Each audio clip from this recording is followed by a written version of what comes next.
Impossible? Trust God for the answer.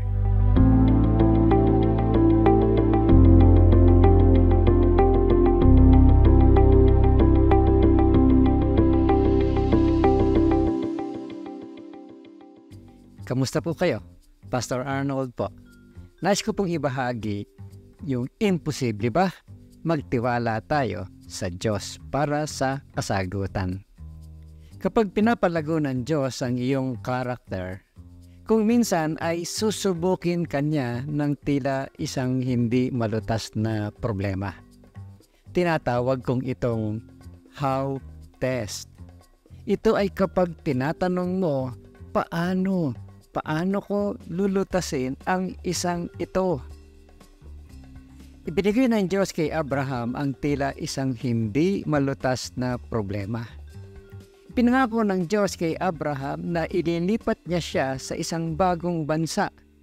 Ibibigay sa kanya ang lupain sa bansang iyon at gagawin siyang ama ng isang malaking bansa.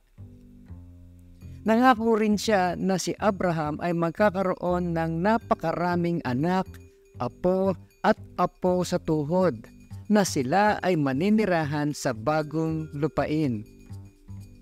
Sa madaling salita, ibinigay niya kay Abraham bilang kanyang pamana ang isang dakilang bansa. Ngunit narito ang sitwasyon. Si Abraham ay 75 years old na at walang anak nang ibinigay sa kanya ng Diyos ang pangakong ito. Lumipat siya sa lupain ng Canaan na sa kalaunan ay tatawaging Israel. Habang nandoon siya, hinihintay niyang mabuntis ang asawa. Sa edad na 99 years old, wala pa rin siyang anak. Yun ang matatawag mong hindi malutas na problema or unsolvable problem. Sa katunayan, sinabi ng Biblia nang sabihin ng Diyos kina Abraham at Sarah na sila ay magkakaanak, sila ay tumawa. Paano sila magkakaanak? Ito ang kanilang how test. Ang sabi po sa Hebrews 11 verse 11, it was by faith that even Sarah was able to have a child. Though she was barren and was too old, she believed that God would keep His promise. Pinangalanan nila ang sanggol ng Isaac na nangangahulugang tawa o tumawa. Sa Hebrews 11:12 sa Mabuting Balita Bible, kaya't sa taong maituturing na halos patay na ay nagmula ang isang lahi na naging kasindami ng bituin sa langit at ng buhangin sa dalampasigan. Ang Diyos ang huling tumawa.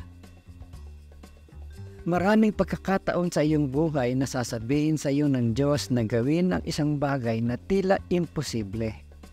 Ngunit hindi niya nais na maunawaan mo ang lahat o malaman kung paano gawin ang lahat. Ni hindi niya inaasahan na lagi mong alam ang susunod na hakbang na gagawin mo.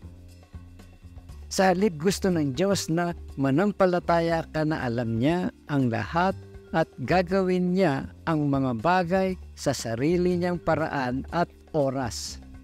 Ang pananampalataya ay umaasa ng isang himala na hindi alam kung paano. Kapag ipinakita mo ang ganitong uri ng pananampalataya, nag-grow ang iyong karakter at nagiging mas katulad mo si Jesus. Think about this, my friend. Sa palagay mo, bakit hindi palaging ipinapakita sa iyo ng Diyos kung paano niya gagawin ang isang bagay sa iyong buhay? Bakit nga ba? Ba't kailangan mong mag-isip pa? Think about that. Pangalawa, naniniwala ka ba na ang Diyos ay gumagawa pa din ng mga himala ngayon? Bakit o bakit hindi? Does God still make miracles sa panahon natin? Pangatlo, think about this, my friend.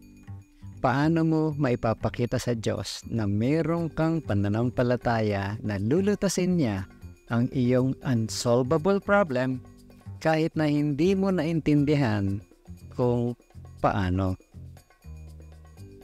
Have a great day, my friend. At huwag mong kakalimutan kung sino ang gumawa ng araw na ito.